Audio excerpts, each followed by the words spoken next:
A very good morning, friends. And I am Rushabh Sheth, one of the co-founders and a proud volunteer at the Shreans Daga Foundation.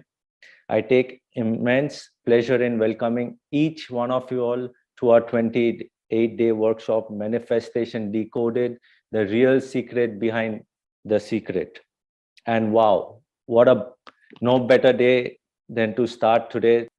Let us all commit to design and redesign our individual constitution, free from our past baggages, free from our past pain, free from our past traumas. And no better platform than the Shreans Daga Foundation's 28-day workshop, where we will introduce you to different theories, different concepts on the 3 M's, which is the meditation, manifestation, and mindfulness. Friends, we assure you, we guarantee you that we will definitely empower each one of you all through this 28-day journey. But self-transformation is a commitment that we expect and we want each one of you all to give us today. Yes, the good news is that we are going to be through the journey, not only through these 28 days, but post the 28 journey, also we will remain connected with each one of you all. Will be as an anchor to each one of you all, where we will be hand-holding you all throughout your transformation journey. It is not only through this workshop. Now the question is, a lot of you all can ask how. Friends, we have a lot of platforms that we've developed where we are going to encourage this community to remain together and be together. I'm Rajshri Parak, as all you know, and I have been on this journey, I think, since I was in the womb of my mother. I feel that. And after my parents, it was my guru, Sajjanji Potra. And now I feel I have this little God master, I call him, Shreans, for introducing me to a very different world and answering all my not answered questions. Whatever fill in the blanks had to be done, I have got all through his teachings. I immensely bow down to him, and especially all you team for being there so selflessly. And thanks to you, Rishabhji, always, because you've been the backbone here to push Shreans to get on this platform for all of us. So first, thanks goes to you that you have got him in front of everybody with all his knowledge, whatever you must have seen, and you got it. And now we see what he is giving.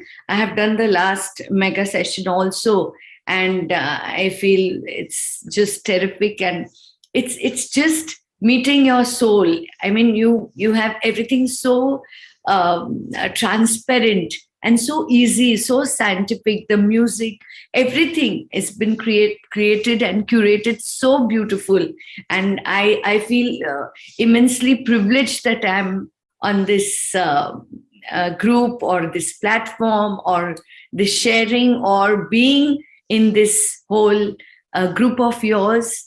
And I feel immensely blessed. And I thank you again for getting Shreans and letting us here with all of you all and getting all the teachings. Thank you so much. Thank you. Thank you very much, Rashri. Thank you very much. Friends, before we get started, just a disclaimer that we would like to make, that all the material that we are using, we do not claim ownership to any of the material that we are using. The material will be may be available from different sources, from the website or from different sources. So we do not claim ownership to any of the said material. However, the designs, the concept, the flow, the slides are something that has been developed by the Shreans Daga Foundation, and we do not encourage any of you all to reproduce this or reuse it elsewhere. We also want to give a lot of gratitude to all the masters from where we've gathered and learned the knowledge. Brahmarshi Patriji, Dr. Joe Dispenza, Greg Braden, Dr. Newton, Ecole Tolat, Ramtha, Abraham Hicks, John Asaraf. They've been our inspiration. They've been our masters. They've been our gurus. We also recommend each one of you all to go follow them. They are extremely knowledgeable with a lot of wisdom. And we draw a lot of learning from all these masters. And we are extremely humble and grateful to each one of them. Friends, I also want to take this opportunity to thank the entire Shreans Daga Foundation team who work throughout to make sure that all our whatever we are doing is perfected. I want to thank each one of them. I want to thank each one of our associates who work with us in creating all that we have, VSSU, our design team. I also want to thank our event partners, Pyramid Valley International, PSSM Global, TCCHE, for being a part of the event and always supporting us. Friends, now I'm going to be just carrying out a small survey. So friends, I'm just going to be carrying out a small survey. Keshav is going to put up a survey. Tell me how many of y'all have read the book, The Secret, or have watched the movie, The Secret? How many of y'all have tried to apply the principles that you've learned in The Secret or any other method that you've learned elsewhere? How many of y'all have tried to apply that knowledge? Tell me how many of you all believe in the idea that you can create your own future. Your thoughts can create your own realities. Now, how many of you all have created your reality today, this morning? Great. I hope you all have created a fantastic reality where you all are attending this workshop, and in this workshop, and we are having a fantastic workshop. That's great. So friends, what if I tell you that, that you can create your reality every single day? Would you let go of a single day if you knew that you can create your own reality? No, right? So what we are going to share with you for the next 28 days is a very powerful scientific flow that is going to help you all create your own reality. But there are two secrets to this.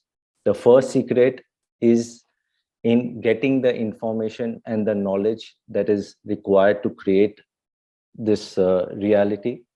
And the second most important secret is how to utilize this knowledge and how to practice the knowledge that we've received.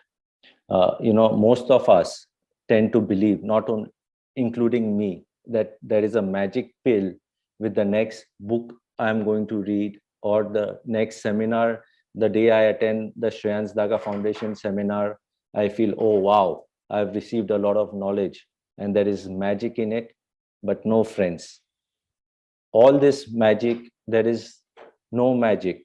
All this information that we receive is of no use if this information continues to remain in our conscious mind. The information has to be used in such a manner that it consistently remains in our subconscious mind. The process has to be from being interested to being informed, to being committed, to being persistent, and to being consistent. And yes, friends, the knowledge and the information that we are going to share today and for the next 28 days is going to empower each one of you all and is going to help each one of you all in your transformation journey. And all this information and knowledge that we are going to share is going to be evidence-based, is going to be scientific, is going to be logical, and is going to be extremely interesting for each one of you all, whoever are going to be attending the 28-day workshop. And this is exactly what the cone of learning also says. What it says is 10% of us, when we read, we only retain 10% of what we read. We retain 30% of what we see. We retain 50% of what we see and hear. We retain 70% of what we say, but we retain 90% of what we do. And that is why we say practice, practice, practice. Practice is what makes us perfect. And now I want to introduce you to a person whom I know very closely, who really practices being in the spiritual journey, the one who's really manifested all his dreams. I want to introduce you today to Shreans Daga's brother, who's Varun Daga. Varun is a very successful entrepreneur who runs his own two companies by the name Girik and StockX's. Extremely successful, someone whom I have known closely, someone who has been on the spiritual journey very early in life, of course, being inspired by his elder brother Shreans, someone whom I know manifests every single day of his life and remains in gratitude through the day. Something that I really want all of you all to learn from him is how to remain in the meditative state post the meditation as well. I now want to Varun, can you just share a few words with the community as well? Thank you, Rishabh, for those kind words. I'm nowhere close to where I'm supposed to be, and it's always work in progress. And friends, before Varun gets started, I also want you all. He has a mastery over few of his topics, like he covers the neuroscience, the brainwave, the chakra. Please make it a point to attend it. The clarity with what he communicates and the clarity with what he says is something that none of you all want to miss it. Yes, please. Over to you, Varun now. Thank you, Rishabh. Thank you so much. So great friends, I'm so excited for this 28-day workshop. We've been waiting for this, after we finished the 21-day workshop. We've been having so many people come to us, and we thought we will do the 28-day workshop. Many people said that really are people going to commit to 28 days, but we've seen a phenomenal response. People from all over the world have joined, and I'm so grateful to all of you to give that time and commitment. And we're going to make sure that your time is totally worth it. And we're going to give our best. We're going to give our 100%. And I'm sure all of you are going to give your 100% to hear, learn, evolve, grow, and just grow as a community together, and I think this group emotion from all over the world, I think we are really connected as an energy at the soul level, at the source level. And this group energy will really come together in our meditations, in our breath works, in all the sessions that we learn, all the theories, all the knowledge that we learn, and we'll take it forward in this process. So we'll be staying in touch with all of you even after the workshop. We do have WhatsApp group chats where you can be a part of that, where we have continuous sessions, and we will be connected. Friends, we're going to use all our knowledge, whatever we've learned, all our experience, whatever we've learned from many masters from all over the world, whatever workshops we've attended, and we've combined all that knowledge in 28 days. So I hope we are able to communicate in the best possible manner. We've tried to compile all this into slides and knowledge, and we've tried to also make it very, very crisp, so that it's also understandable for a common mind, common man. So even if you've never meditated or never been in this spiritual path, it is very, very scientifically curated for you to understand and dive into this path. It's no mystery, it's no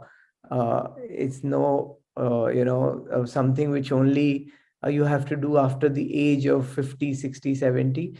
But this is the way of life. You have to make it a part of your life, and you will see magic happen, when you get integrated with the universe. When you surrender every moment of your life to the higher self.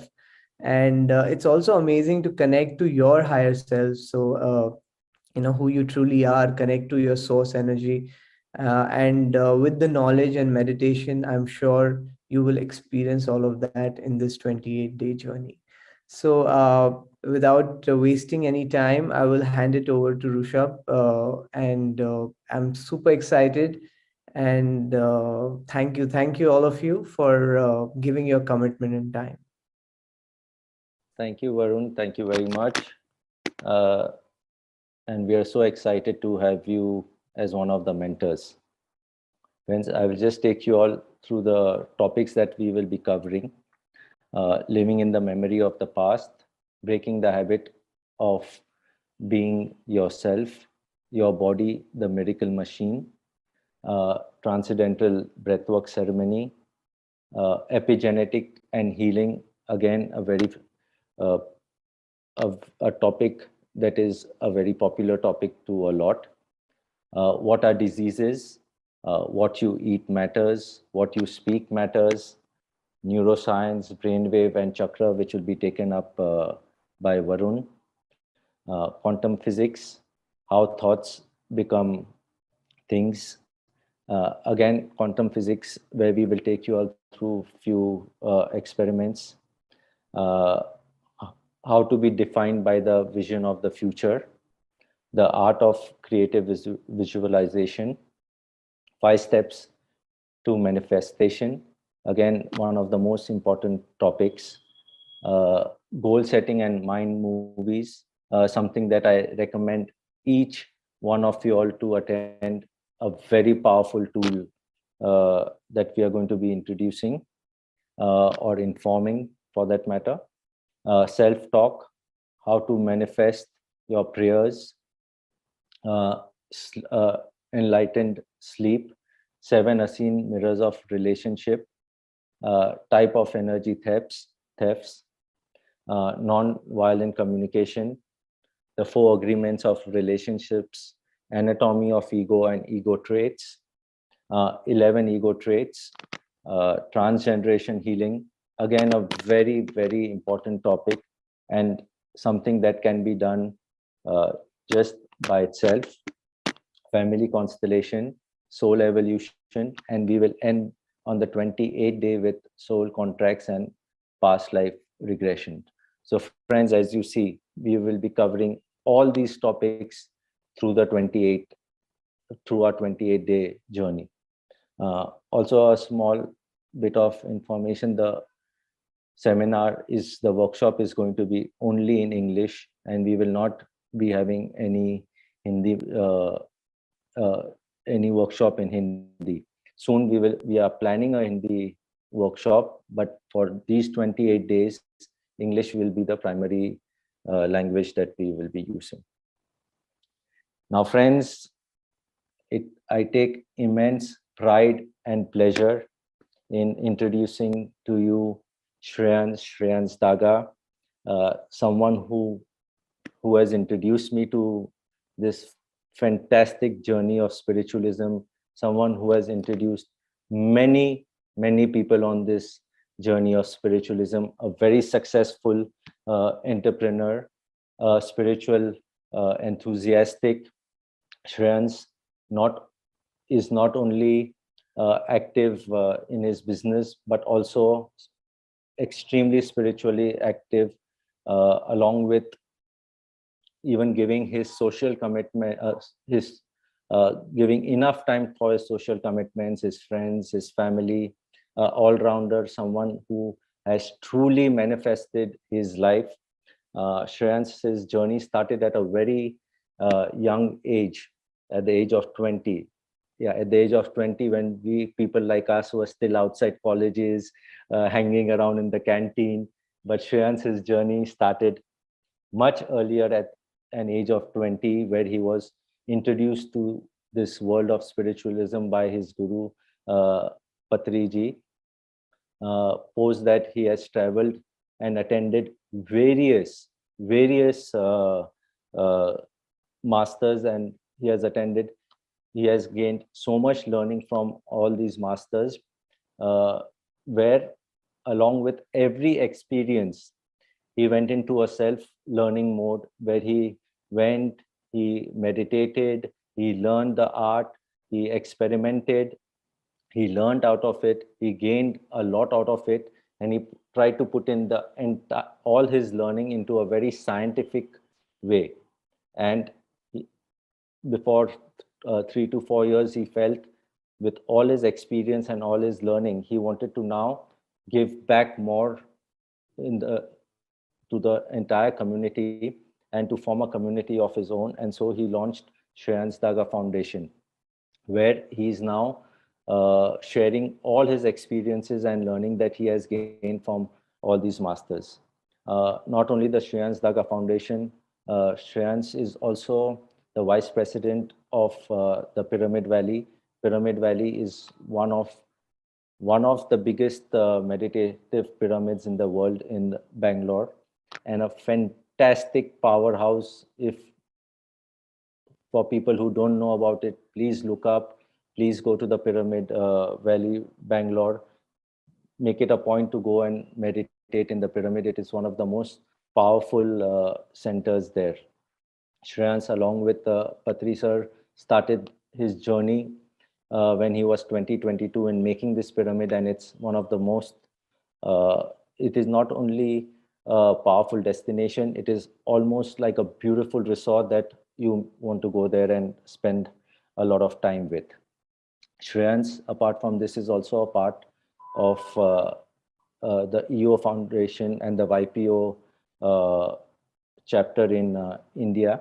He's also a certified EO speaker with the EO community, which is a very prestigious thing.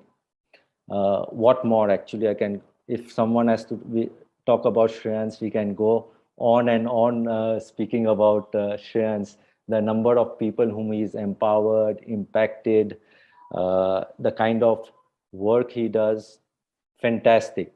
And I feel so privileged to be a part of his foundation and his community. I now want to welcome Shreyans. Shreyans. Thank you, Rishabh. Thank you for such a generous introduction. Thank you.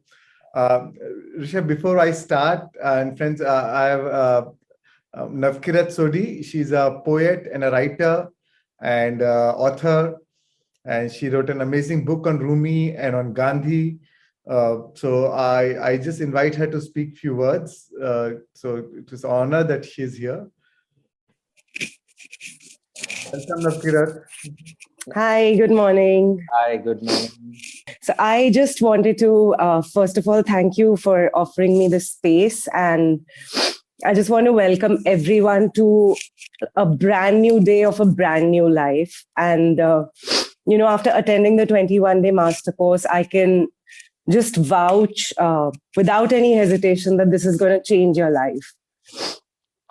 And I felt that first, this journey almost lends us a lens to look at ourselves with all over anew. And, it reveals to us the treasure trove each of us is. And then it just kind of simply hands you the key to unlock that treasure and then, just like enjoy its abundance forever. And I would just like to express my gratitude for everyone who's attending this and coming together in this very exhilarating, liberating ride. And I can promise it'll take us places that, a lot of us never imagined we could be in. So all I can say is let's get ready to welcome the new us, richer, wiser, hotter, cooler, and miraculously infinite. So no matter your place or age or position, problems. I can promise that this is the beginning of getting ready to live. So super excited, and back to you, Shreans. Thank you, Navkirat. Thanks. So thank you, friends. Thank you, all of you, for joining today. It's really my honor and privilege. I feel so humbled to see all of you today. So really, really honored to have you all here. I really can't thank you enough for your time and for the investment of your time, for the trust in me. So I acknowledge the commitment, and it is my promise and my commitment that every day, every session, every minute will be worth it. And it is also my commitment that at the end of 28 days, you will go back as a different person, much more aware, much more joyful, much more happy, and completely connected with your and completely understanding your true essence and experiencing your own essence. So this workshop will be both. Every day we'll be having a talk along with meditation. So it's not just talk, but also experiential. So let me start. So I have with me Keshav. He'll be with me all through the sessions to help me with the technical stuff, sharing the slides and all, and the music and the meditations. Today's topic is how we are living in the memories of the past. And before I start the topic, I want to just start by sharing my story, how I got into spirituality, and then we can go into the topic. So friends, the year was 1993. I was in my second year college, having fun, enjoying my life, and absolutely carefree, partying, dating. And suddenly I got to know that my father passed away. And it was a big shock, as if my whole world came tumbling down. And that was the time I really broke down. And my whole family was in big shock. Varun, my younger brother, he was just 8. I was 19. And all of a sudden, I was gripped with a lot of fear, anxiety, insecurities. And in next 3 years, it just went by in a daze, and it went with the same emotions. And without me even realizing, actually, I slipped into depression. And after 3 years, I was detected of chest TB. And that was a time which was an alarm for me, which was a wake-up moment for me, that if I will let my life slip by like this, then there's no way I could ever come up. And now that I got TB, it was a big shock again. And this was the time I really sought help. I remember I went to a temple, completely broke down, and I said, God, I need help. I need somebody to guide me. I need somebody to help me now. I can't go on any further like this. And I remember my sister, who was already into spirituality, she called me that one meditation teacher, I was in Bombay, and she told me that one meditation teacher is coming to Bombay. So can he stay with you? And that meditation teacher happens to be Brahmarshi Patriji, who's the founder of Pyramid Spiritual Societies movement, and who is my guru. And so next day he stayed with me, and he saw me taking medicines, popping pills for the TB. And I had a chest TB, chest tuberculosis. So he saw me taking medicines, and he told me that, then he asked me, why are you taking medicine? So I just told him, sir, I was detected of this, and I'm going through a lot of grief, a lot of anxiety. So he told me, your TB is like a fire alarm, but a real fire is your grief, your anxiety. By taking your medicines, you're only shutting your fire alarm, your symptoms. But the root cause or the real fire is your grief. So you may shut down the fire alarm, but what are you doing for the fire? So if you may think that you will heal with this medicine, but then it will turn into some another disease. So unless you really heal your root cause, unless you overcome your grief, anxiety, insecurities, you're not really healing yourself. And then I told him, sir, I don't know any other way to heal myself. This is the only way I know. He said, that's why I'm here today. And that was the first time I did meditation with him. He plays amazing flute. So I meditated with him. And around 40 minutes, I opened my eyes. During the meditation, I was feeling a strong sense of energy flowing, and in my chest area especially. And I can feel I felt a lot of sensations in my body. And after 40 minutes, when I opened my eyes, I felt so calm, peaceful, so relaxed, that feeling I'd forgotten in last 3 years. And that really hooked on to me. And that feeling was so profound that I wanted to know more about meditation and how just 40 minutes, how can I feel so peaceful?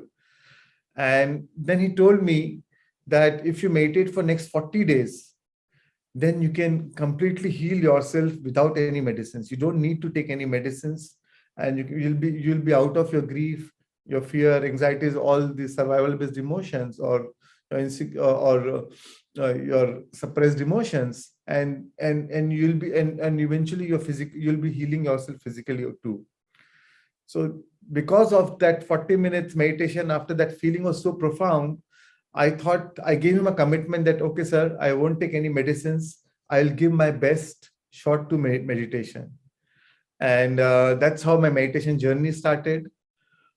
And though I was a little skeptical, I had my own doubts. And but he left next day and he gave me 2 books, The Power of Your Subconscious Mind and The Art of Creative Visualization. So I started reading those books, and the first time I realized that our subconscious mind is so powerful. So first time I realized the power of creative visualization, the power of imagination, and how as human beings we are gifted with the gift of imagination. And while meditating, I started using those techniques in those books, but my whole focus was just to heal myself, how to heal myself physically. And there were times where I was a bit skeptical. I could not go into meditation, and I would doubt myself, but I didn't want to leave anything to chance. So somebody told me there's a Reiki course. One weekend I did a Reiki course. Another weekend I did a pranic healing course. And another weekend I remember I did a Silva method of mind control course. And parallelly I was meditating, and I was applying all these techniques for self-healing. And after 30 days, I was due for my chest X-ray. And when I got my X-ray done, the TB was completely gone. And I remember, and that was such a humbling moment for me. And I remember when I came down from the doctor's clinic, I was in tears. I was crying. And this time it was tears of joy. And that was a time again I went back to the same temple, and I gave a commitment that, God, this time I want to dedicate this life teaching meditation or spreading meditation to everyone. And I realized that I felt so humbled and so empowered that, just simple technique of observing your breath or meditations and these the techniques like pranic healing or Silva method of mind control or creative visualizations could heal myself. And I could actually never go back to my past. When I realized that, when I look back my life 1 month back, I was such a different person. I was a changed person altogether. Not only I healed physically, but I was much more happier, calmer, much more confident. I had clarity. And I remember the last 3 years, I had completely cut down socially. But now I was again ready to connect back to my friends. I started going for work. And then I started seeing a lot of strange things happening. What I was thinking, what was manifesting. And I was wondering how meditation is making this all happen. a lot of, I mean, just simple thought. I want to meet some person, and the person will call me, or I'll meet some person randomly somewhere, and then my work is done.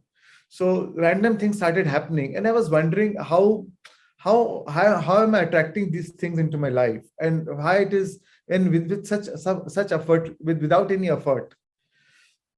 And a lot of things started happening. I remember I inherited, there was a family was going through a partition, family business division, and I inherited a factory, and that factory was in huge debt, and there was no money to even pay salary, and I needed around $3 million to $300,000 to actually start the factory, around 2 crores to start the factory.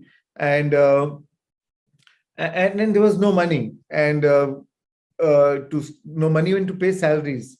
So I remember I started visualizing, I started meditating and visualizing that I have gotten this money now, the factories are running, and employees are happy, they are motivated.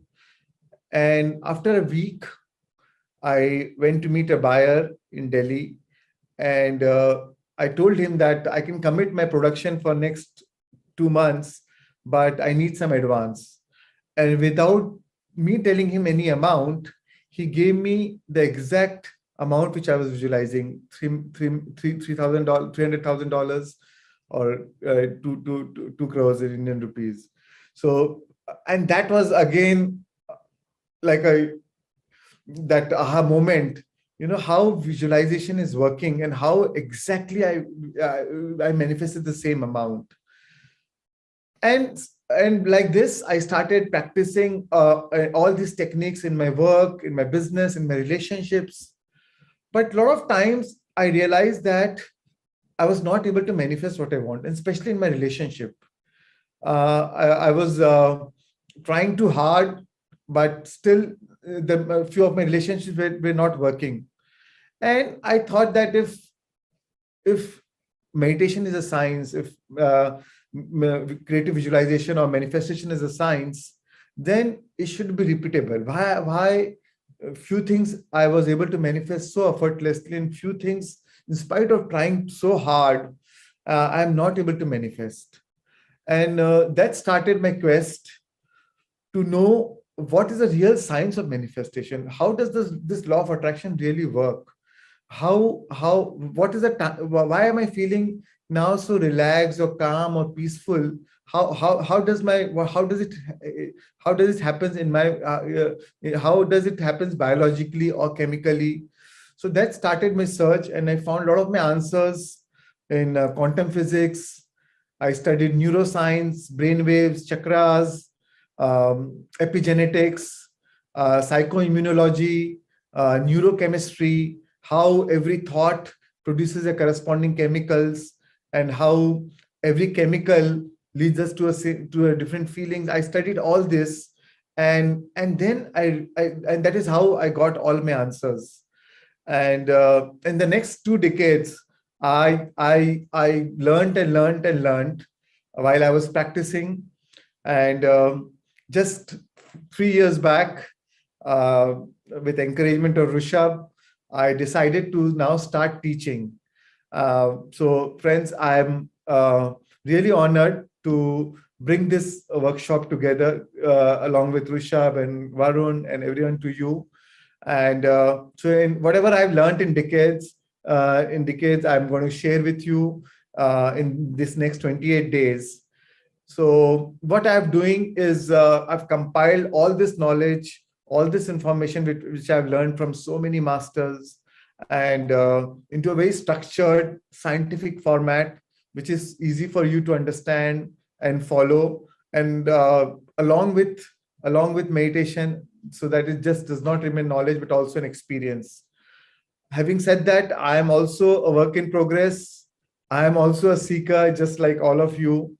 So while I'm conducting this course, I'm also learning, because I feel learning is the best form of teaching is the best form of learning. And so I thank you, all of you, for your time. And honestly, I mean, I have a confession that the reason I want to teach and is because I feel I am learning so much. So it's more that it gives me that highest emotional payoff. When I hear stories of transformation, people really feeling transformed, it gives me the highest joy. So I feel I'm doing it for my selfish reason. So thanks to each one of you. I believe each one of you is the unique expression of divine. And in every session I take, I feel emotionally and mentally enriched. So really, thank you for your time and trust in me. And I feel, as I told you, I'm also a seeker. I'm not any guru or any saint. And I'm only sharing that wisdom that I've applied in my life and from which I have benefited in my life. So I feel compelled and share it with you all so that you can all benefit from it. Friends, Pablo Picasso said, the meaning of life is to find your gift, and the purpose of life is to gift it away. And it was this quote which really inspired me to start teaching. And it is no coincidence that we are here today in this period of time, in a journey of life, because we are all in this process of awakening. You are here today because you are meant to be. I believe there are no coincidences. They're all meaningful synchronicities. Coincidence means co-creating incidents. So thank you, friends. Thank you. And I very much believe in law of attraction. I believe this is the law on which our whole life exists. I believe everything else is just commentary. So friends, today I'm going to combine this workshop with a lot of knowledge along with experience. I believe knowledge without experience is philosophy. And an experience without knowledge is ignorance. So only when you combine knowledge with experience is real evolution, it's true wisdom. So so that's why every day we are going to combine with talk along with meditation. And friends, this is the time in history where it is not enough to just know, but this is the time to know how and actually become it. So we are going to learn all these deeper truths and experience and really experience it. So let me start now with my first topic, living in the memories of the past. So friends, before I start with the next slide, friends, the more there's been a research done by there was research done in Harvard by a group of scientists where they divided a group of they did that. They saw that in a hotel there were around 84 maids working, and all were obese, all were overweight, and when they saw that all these there was Filipino maids, and they were all working so hard, and there was, depending on the amount of work they are doing and what they are eating, there was no reason why they should be so fat. And they decided to divide this group into two groups, 42 and 42. And the one group, which was 42, they did not change any diet. They just told them a lot of information about when you're removing mattress, then this much calories you're burning, when doing this work, this much calories you're burning. So they decided to, they told them, they convinced them, or they primed their brain to believe that they are burning more calories than what they are eating.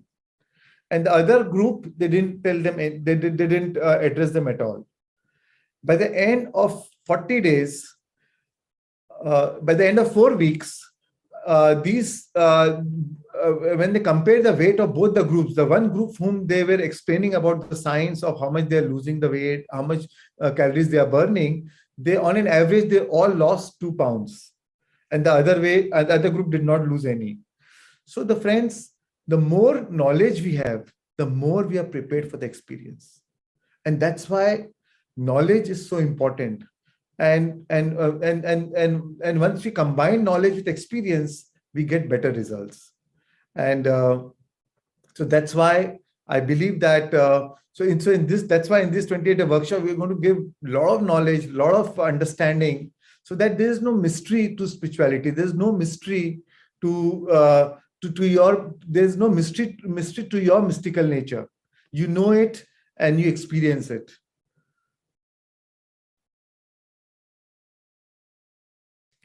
So friends, we have 60 to 70,000 thoughts a day. And imagine 95% of these thoughts are repeated from our past. 95% of these are coming from your from a previous days. So we think every day morning, we think, oh, it's a new day. We have a new thought, creative thinking. But during the course of the day, we go back to our past. Right? So you know how we start a day. The moment you get up, we see our mobile phones, our WhatsApps, our emails. We get up from the same side of the bed. We do the same routine, and we are wondering why our life is not changing. And especially with this social media, we again go back to the past. We again hook on to our past. So only 5% is our creative mind, our creative thinking. 95% is habitual. These are old patterns, old thoughts, old belief systems, our acquired beliefs, behaviors, instincts, experiences. 95% is actually coming from the past. As you can see from the slide, what you see as a tree, but 95% is the root. So this 5%, which we think is our mind, which is a conscious mind, is actually a tip of the iceberg. 95% is the subconscious mind. Only the 5% of this creative mind is our wishes, desires, aspirations, or what we start your day that we want to think positive. But 95% is our habitual thinking. 95% is where we go back to our old past patterns, attitude, belief systems, and it's just a record playback memory that we are playing every day. It's our hardwired behaviors. It is our conditioned response, or our habits or skills which were acquired over a period of time, right? So research shows that 95% of whom we are by the age of 35 is a set of same memorized thoughts, behaviors, and actions which we have acquired over a period of time, right? So we think we have we think we have a free will, but that's only 5%. It's 95% of our free will fighting against the 5% of your free will is actually fighting against 95% of our program. So that's why life is not changing. So it is very important to understand few concepts here. So friends, thoughts are the language of the brain, but feelings are the language of the body, right? How as upbringing, as we grow up from our childhood, as we grow, our feelings, we go through life challenges, life situations. So we go through different emotions, right? And these emotions are stored in our body. So, and that's why, and when a similar situation happens, our body, like we know about muscle memory, we also have a body memory. So our body just behaves, our body just feels, right? So thoughts are the language of the brain, but feelings are the language of the body. So not only so the feelings is our internal noise actually. So we all are aware of the external noise, what we can physically hear, but our feelings is what actually prompts us to think what we want to think, what we are thinking, which is a program. We don't even have a choice. So some situation happens in our life and we just feel, right? So we all, that's why so many times we are not able to manifest things in our life. And the reason is we all want to think positive, but we are feeling negative. We all want to think abundance, but we are feeling lack. So we all want to think good health, but we feel broken. And the reason why we are not able to manifest things in our life, the real secret behind the secret is our thoughts are not married with the corresponding emotions. Our thoughts are not married with those elevated emotions. And that's why we are not able to manifest things in our life. And and in this workshop, we're going to learn how to become conscious of this unconscious program. How to become, and because most of the time, we're not even conscious of this program. It's our nature. Now it has become a part of our nature. It's so automatic, right? But the more conscious you become of your unconscious program, the less unconscious you will go during the course of the day, right?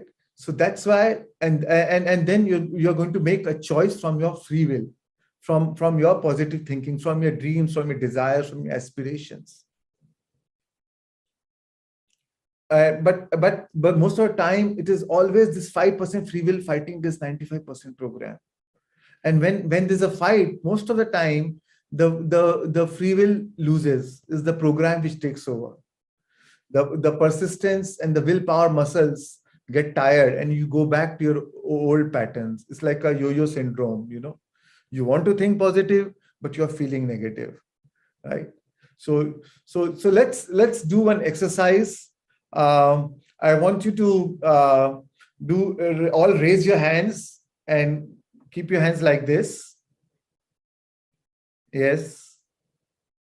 And now, yes, you can all see me, right? Yeah.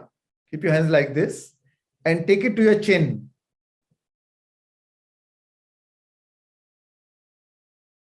I said chin. So most of you took your hands here. So most of you were just we're unconscious. You were just aware of the external noise, even though I was and whatever you're seeing, we're just mimicking it.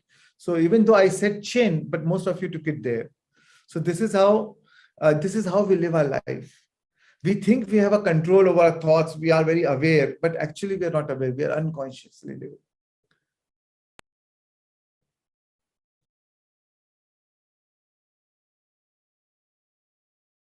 Yes, friends. So again, I'll share the slides. So that's why only 5% is a conscious mind, 95% is a subconscious mind, right? And moreover, today with mobile phones, with social media, with the TVs, we've been so hooked, hacked, and hijacked by this social media. Earlier we had earlier we had like billboards. We used to see advertisements on while going on the street. But today, now then came the TV, which entered our bedroom, and now we have smartphones, which is full time with us, which is actually smarter than us, which is feeding the same emotions which we are addicted to. And that's why all the more it is very important to become conscious of these subconscious patterns, right? So how it really works? We can go back to the slide, Keshav. So the conscious actually generates ideas. The conscious mind always generates ideas and impresses these ideas on the subconscious mind. And the only way the conscious mind generates idea on the subconscious mind and impresses this idea on the subconscious mind is through the means of the feeling, right? So the feeling is one and the only medium through which these ideas are sown into the subconscious mind. So no idea can be impressed on the subconscious mind unless it is felt. So the conscious mind here thinks the idea, and the moment it is felt, it moves beyond the analytical mind, it passes the analytical mind and goes into your subconscious mind. And then it becomes a part of your body memory. And the subconscious mind accepts this idea without any judgment.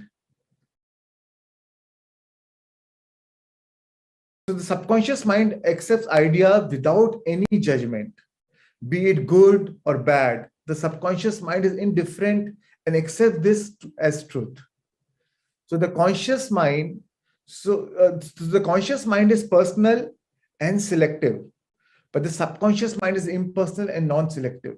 It has no judgment, whatever you're thinking, right, wrong, good, bad, black, white, whatever, positive, negative.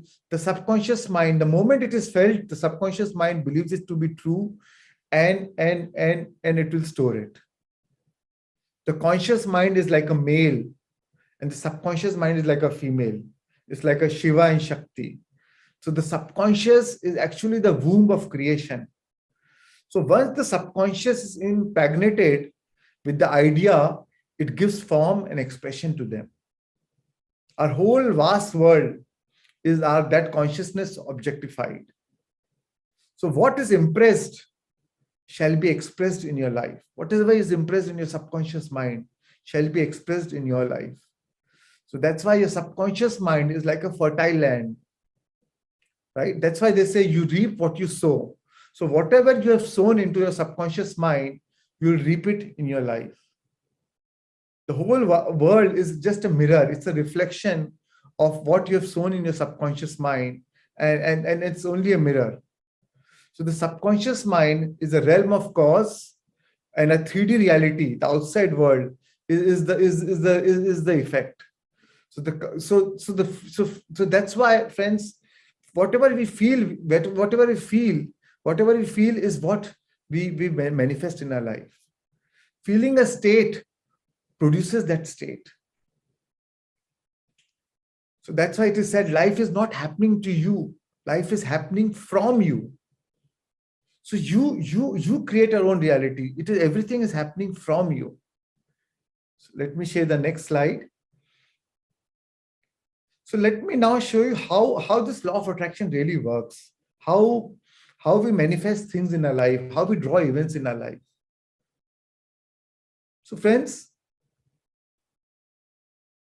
our thoughts are electric and feelings are magnetic. Let me repeat again. Our thoughts are electric and our feelings are magnetic. Our thoughts carry an electric charge and the feelings carry a magnetic charge. So how you think electrically and how you feel magnetically, you broadcast an electromagnetic signature into the quantum field or into the universe, and that's how you draw the event into your life. So what happens is, whenever we are thinking, these thoughts send the signal out, but it is these feelings which draw the event back. So unless your thoughts are married, or unless your thoughts are sponsored with this corresponding emotions, you're not able to attract that event into your life. So that's why even we are thinking positive, we are thinking abundance, wealth, but why we are not able to manifest it? Because we are not feeling it. In fact, these thoughts are carried. These thoughts, which is carrying the signal out. These thoughts, the signals are carried on the frequency of emotions. Our emotions are just energy, frequency, and vibration, and our thoughts actually carry on the frequency of this energy and emotions. It's like thoughts are like a driver, but these emotions is like a vehicle. If there's no vehicle, a driver can't go anywhere. Right?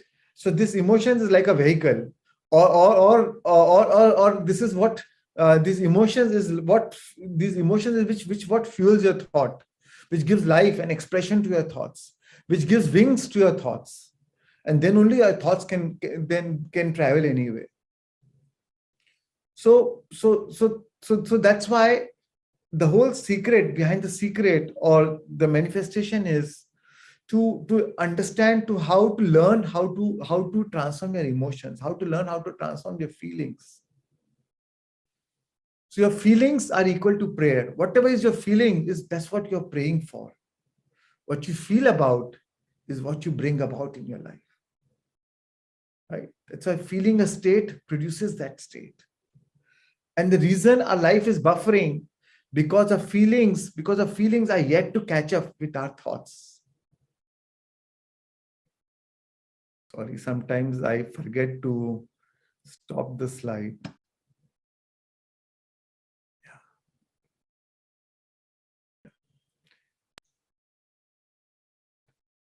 So this is, friends, this is the whole law on which our whole life exists, the law of attraction. Everything else is just commentary, as I said before. So a lot of times, if we understand this law of attraction, we can live a life with effortless ease. So it's our choice whether we want to live in a Newtonian world of cause and effect, in this 3D reality of hard work, struggle, pain, or to live in a quantum world or of causing an effect. So in this workshop, in this 28 days, we learn how to change our emotional state, how to transform our emotional state. So actually, when we talk about manifestation, it is not really about physical manifestation. It is more about emotional manifestation. And here we are going to learn today in this 28 days about emotional manifestation. Our vibration always precedes manifestation. Our vibration always precedes manifestation.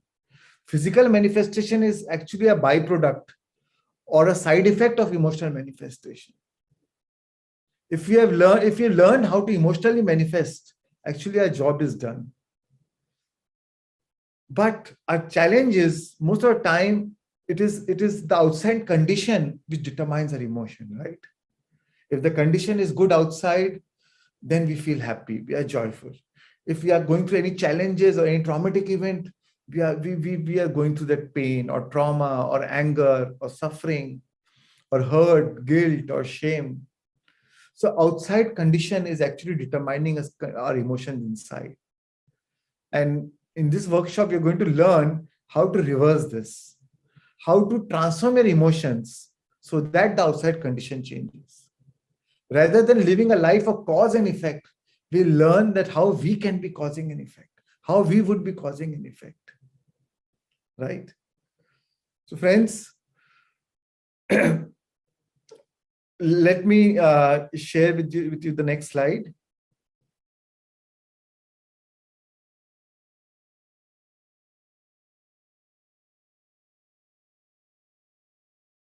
So how to change our reality? Friends, most of the time as we start our day, we think the same thoughts, we go through the same choices, which leads us to the same action and behaviors. We have the same experience, which leads us to the same feelings. And then we go back to our old state of being. And that's why life is not changing. And to really make a change in our life, we have to learn how to sponsor new thoughts, which lead us to new choices, to new actions and behaviors, new experiences, which will lead us to a new feeling and transform us into a new state of being, right? And over a period of time, if we keep thinking the same old thoughts, old thinking, it becomes a personality, right? So how you think neurologically and how you feel chemically becomes your state of being. And a state of being is a personality. And a personality creates our personal reality.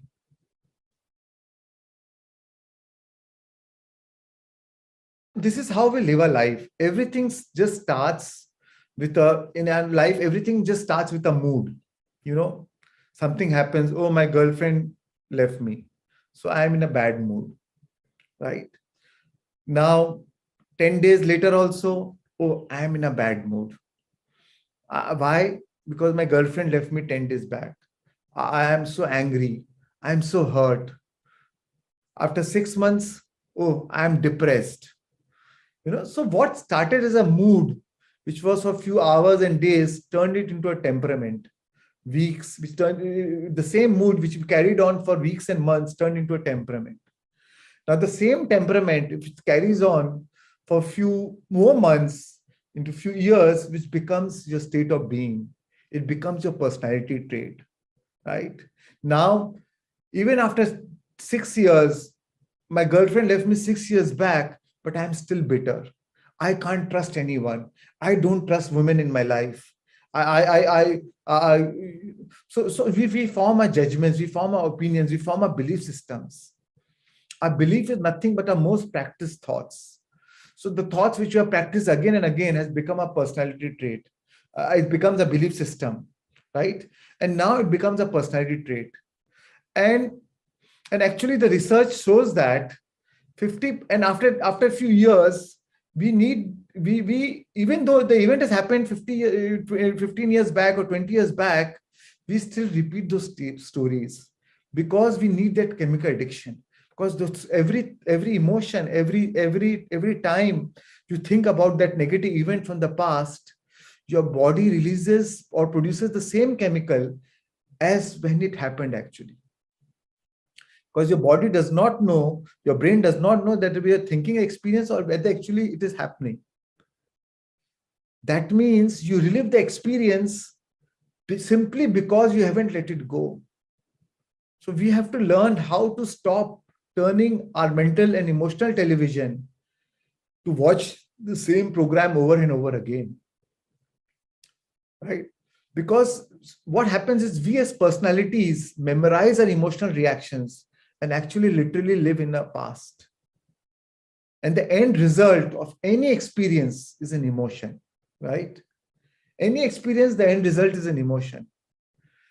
And just to reaffirm the same emotions, the research shows that 50% of the stories which we tell about our past is not even true. It's lie and exaggeration. We keep exaggerating that story more and more so that we can reaffirm the stories, you know. And we keep hearing that, right, from our elders, or that's what we say to our friends or children. Oh, 20 years back, this happened to me. You know my life, what I went through, and my life is bad, or my life is this because this happened to me then. And that's why, and this is how we live our life, you know. So what happens is these unresolved and these memories become trapped in our body, right? And these unresolved memories can cause chemical reaction in the body, which is sending out this messenger molecules that creates fear, panic, physical ailments, chronic pain, and even suppression of the immune system.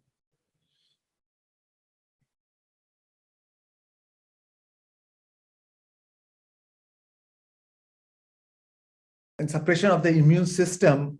So that's why resolving these emotions and events from the past are such a very important part in restoring balance to the mind, to the body, and to the emotions. And research shows that 90% of our actually energy of our every day, 70 to 90% of our day-to-day energy is consumed just to survive these emotions. These energies, these emotions suck our energy during the course of the day. And that's why we are not able to live our life to our fullest potential. Because any challenge, any situation happens in our life, all these lifetimes of trauma will comes up in a small single upset, you know. Keshav, can you share the next slide?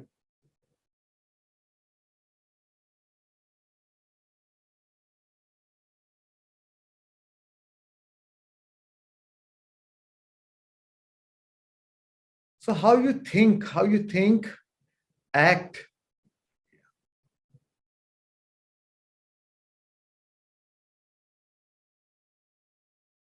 Yeah. Yes. So how you think, act, and feel becomes your state of being, right? So that's why our life is not changing. Because we think the old day in and day out, we think the old same thoughts, same old patterns, old beliefs, all about thinking memories about the old situations, old stories. and then it becomes your personality, and that's how a personality creates a personal reality.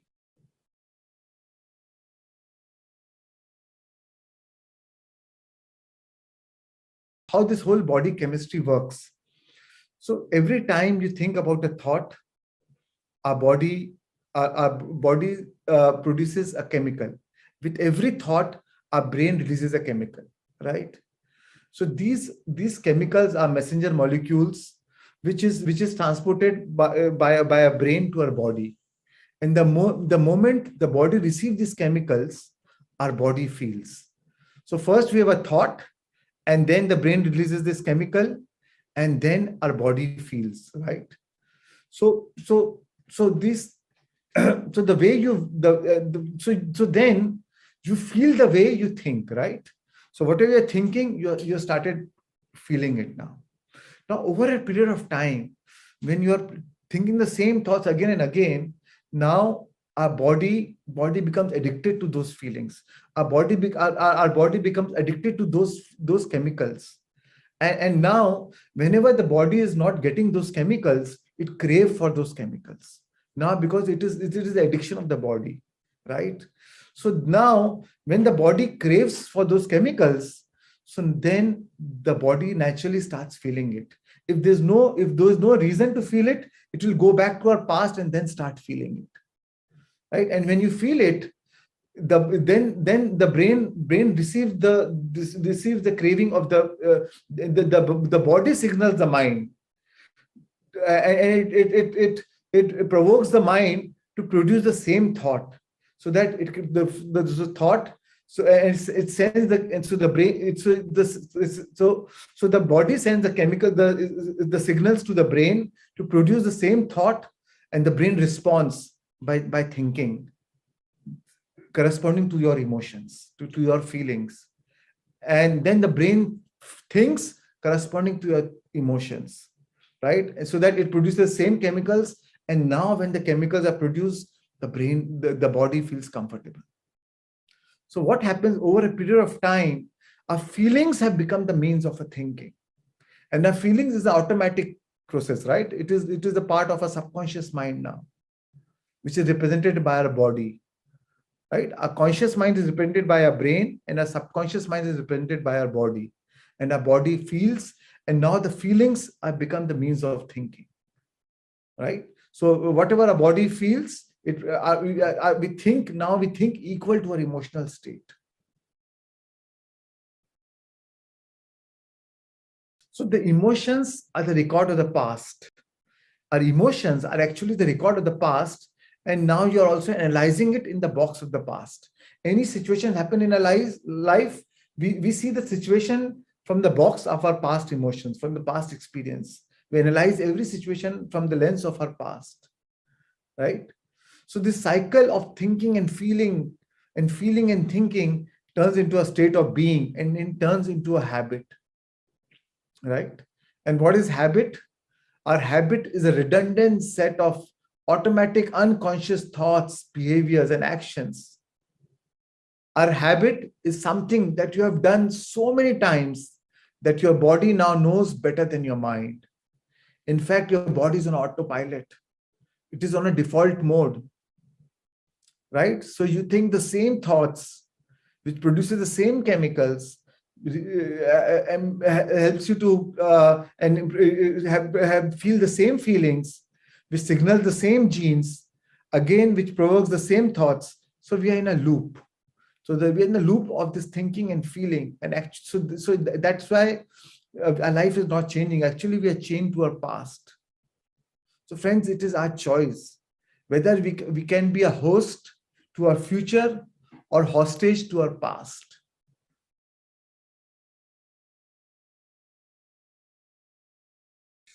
So that's how we are living a life. We are living on a default mode network, right? Our body is on autopilot. So first, we make our habits, and then our habits make us. We are living in a life in a state of constant hypnosis. We think we are aware, we are conscious, but actually we are under a hypnotic spell. So our whole life is actually a printout of this program. Our body is an emotional memory bank. As we have grown up, through our childhood, we have gone through so many challenges, traumatic events, contrast situations, problems in our life, or good things in our life, whatever. We have as we feel intensely, or these emotions turn into a long-term memory. And our body stores this memory. These emotions are trapped in our body. And then day in and day out, we are just living those emotional addiction. So we are a bundle of these emotions and change to our past. And that's why it is said our biology is our biography. Our biology is a biography. Next slide.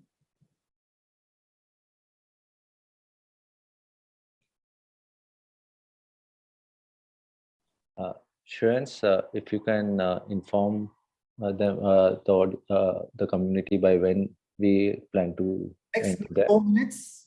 So it's 8:04 now. So I'll end it in 8:08, next 4 minutes. Next 2 minutes, actually. So, and then we can go back, we'll go to the Q&A. Great. Right. So friends, now our body has become a mind. What we call as the subconscious mind is actually a body. Our body becomes a mind when feelings have become the means of the thinking. Now you can't think greater than you feel. Now you're addicted to an emotion. You've neurologically memorized an emotion that is now a part of your personality. Right? So over a period of time, we have become an emotional addict. Now you don't see things as they are. You see things as you are. Right? That's why it is said we don't see things as they are. We see things as we are, because we always see things from the lens of our past.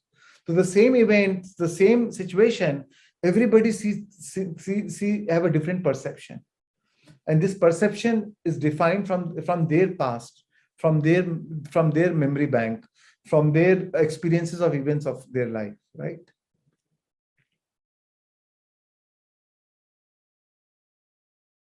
So that's why our past is not really different. Our future is not really different from our past. Every day we think that we have a future, but actually we are just reliving that memory. That's why I told you research showed that 95% of whom we are by the age of 35 is a set of same thoughts, memories, behavior, actions, hardwired or conditioned response, which we have experienced in the past, and we relive the same life. And you are so happy. We are so happy being unhappy. In fact, we have become an enlightened victim. We have mastered victimization. And that's why Einstein said, insanity is doing the same thing over and over again and expecting a different result. And that's why our life is not changing. And what we are not changing, actually we are choosing. I want to share a last slide. This is by Thich Nhat Hanh. He transitioned 3 days back to the higher realms at the age of 95. He's an amazing Vietnamese master who created his body. So my pranams to him. I bow down to him. And wish him his great journey to the higher realms. So friends, he said, people have a hard time letting go of the suffering. Out of fear of the unknown, they prefer suffering that is familiar. You know, we say the known devil is better than the unknown. So it's better to suffer than to step into the unknown. We have a fear of the unknown. So thank you, friends. I'll close my today's workshop, and I'm open for Q&As. So to you, Rashri. Shreans, it was wonderful. It was so nice, and it's all about feelings, right? And only meditation can change our feelings. Absolutely. This is what you mean when you're teaching us this. Yes. Thank you so much. So here we have Jasmeet Ji Bagga. Hello. Yes, please. Yeah, hi. Very good morning to you and the entire family of yours, the Daga family and the correspondents who have been, trying to enlighten us. There is a small concern which I have been facing since a long. I would just like to convey that I'm about 44. I am trying to meditate and I'm just trying to, evolve myself. But as Shreans ji recently said, most of the time when you try to be positive, the negative aspects of yours or the subconscious mind, it always comes ahead and it will not let you move ahead with your positive thoughts and aspects. I'm still battling hard to, overcome this, but I am not. I just wanted more to be furnished on this so that I can, polish myself on this, please. Thank you so very much.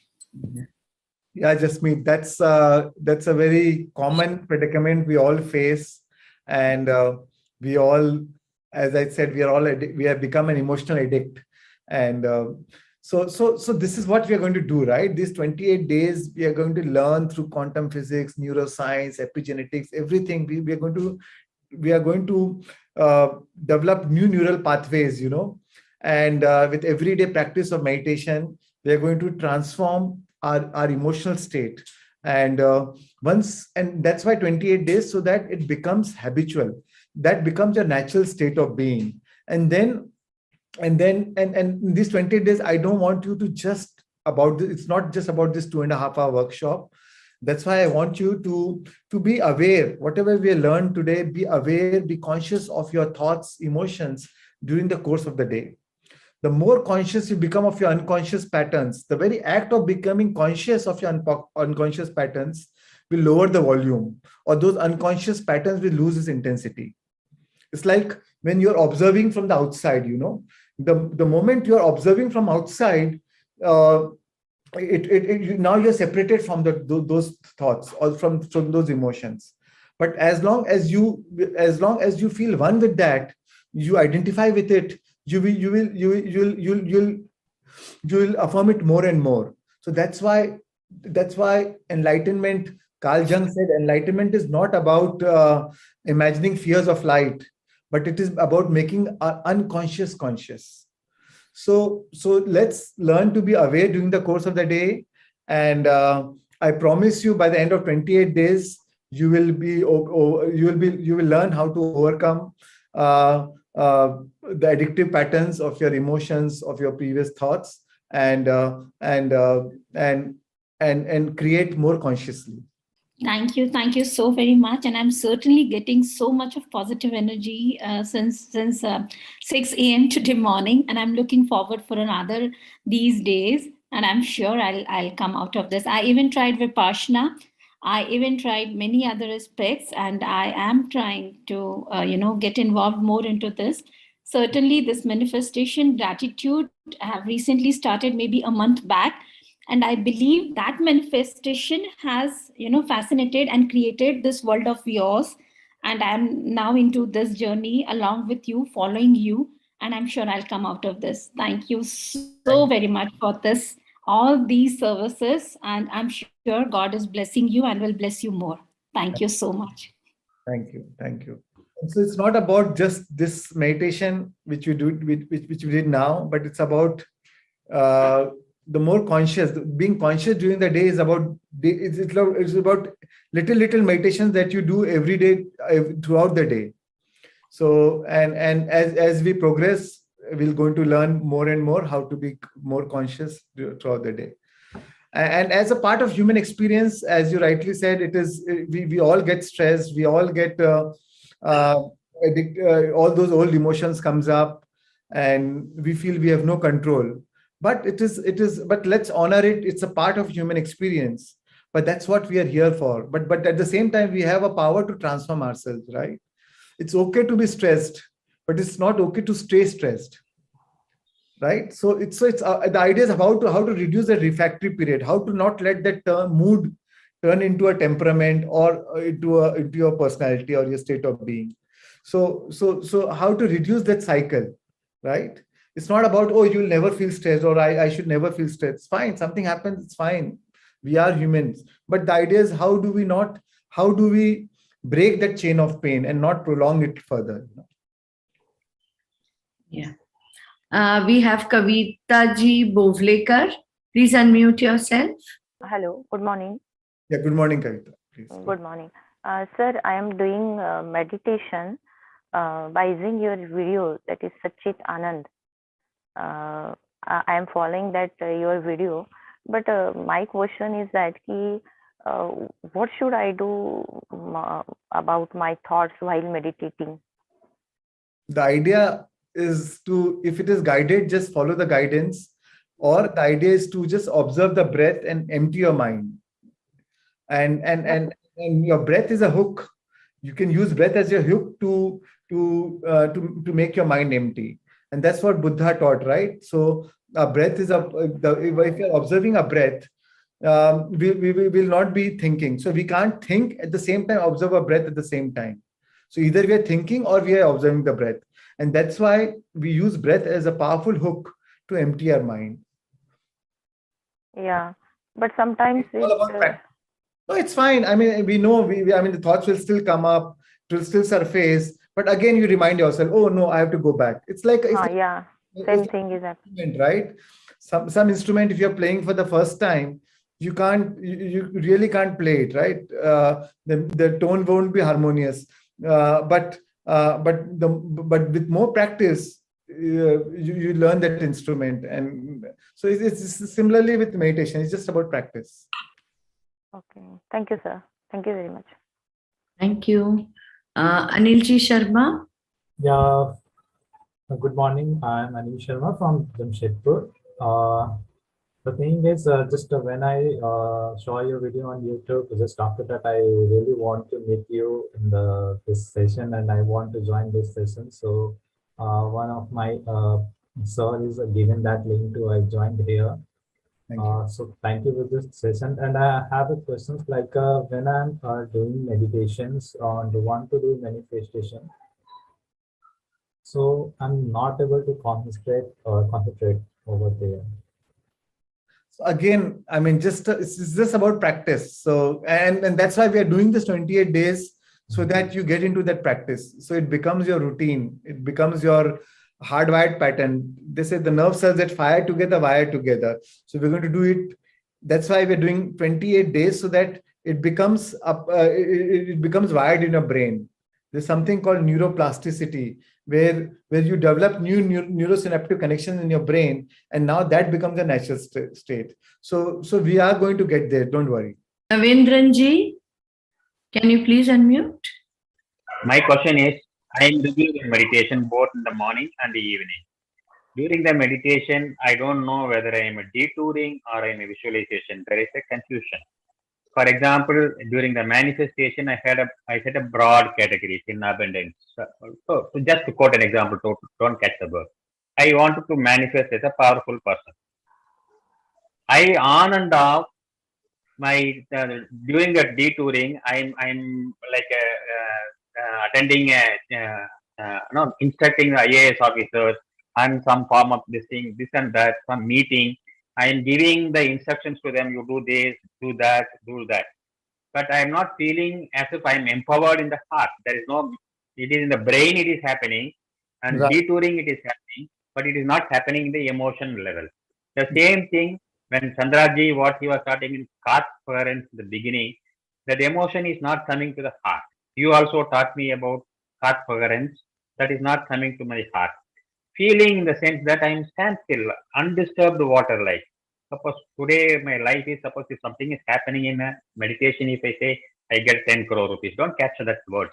If I get abundant money in suitcase, I just watch it. I don't feel as if, oh, 10 crore and the feeling of happiness is not there or whatever it is. Just the 10 crore arrives to my house. That's all I have. That feeling is not there. Is it at a higher level or it is a junior level?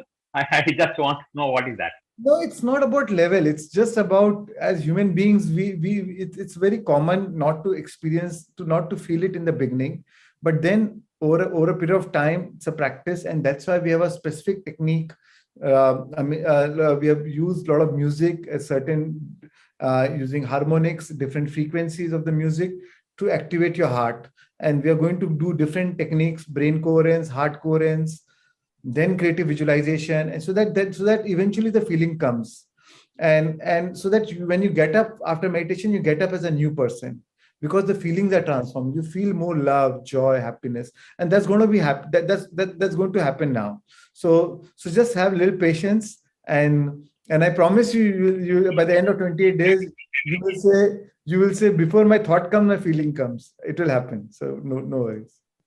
Okay, the next, there is another question I have. Most of the time, every day we'll be doing different meditations depending on the different topics. So it's a and it will be guided meditation. So so the meditation will channel you for those specific things and for specific feelings. So don't worry about it. Yeah. We have Mohanji. Sorry. Yeah. So the idea is, not to analyze your experience too much. We are used to, even for the experience, we use the analytical mind. Why I'm having this? Why am I? Is this right? Is it wrong? Just surrender. The meditation is a process. The body has its own universal intelligence. The divine has its own intelligence. Our consciousness has its own intelligence. So trust the process, and whatever is happening for good. At the end of the meditation, as long as you are feeling happy, you're feeling joyful, peaceful, calm, more clarity, having more insights, that is the end result. So that is what is important, and so that means you're doing great. I will ask Shreans a couple of common questions. Yeah. Shreans, a lot of people say that they fall asleep while meditating. Is that okay? What is that kind of sleep, and how can they overcome it? Yeah, that's completely fine, because actually it's not just you think it's a sleep, because you lost track of time, you lost track of any thoughts, and then logically we think, I fell asleep. But actually that you stepped into the unknown, you stepped into the void.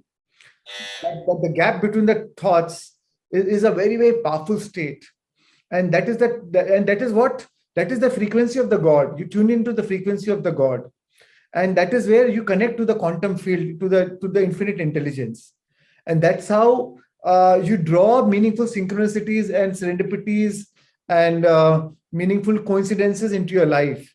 So it is a very, very powerful state. So don't think it's just a sleep. That no mind state is actually, there's a lot happening in that void. That void is the seed of all creation. Everything created from that, everything got created from that void, and you tune into that frequency. So it's a great state to be in. So don't worry about it.